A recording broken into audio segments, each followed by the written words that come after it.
Good morning. So this is going to be a Jesus message, and it might be a little triggering religion-wise. So, a little bit about me.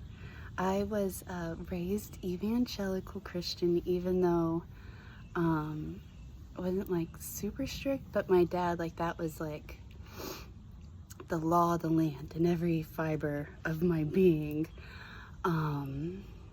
And his grandpa was a Methodist preacher, so it's in my blood.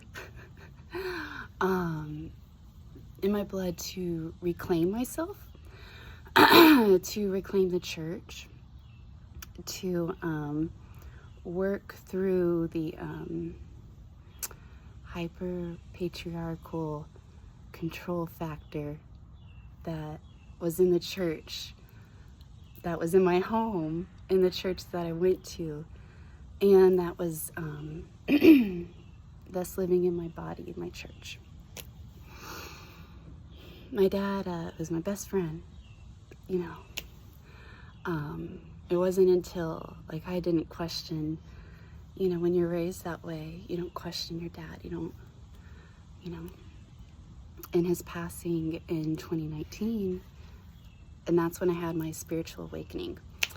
My eyes were open to so much more, and I found yoga after, you know, how to handle my, get back in control of myself.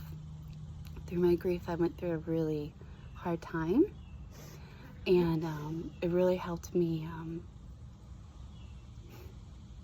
come back to myself and save my life. Anyway, if this resonates with you, I know this is really triggering because, like, 2 years ago I threw out my tarot cards, and that's a part of my lineage.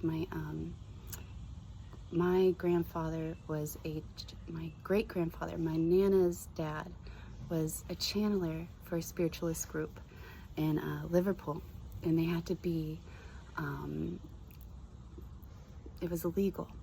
So it is very interesting, those two sides and how it is the divine. And that's been my journey, and still my journey of understanding. Well, let me know how this resonates with you and what your story is, if you want to share. Sending lots of love. Bye.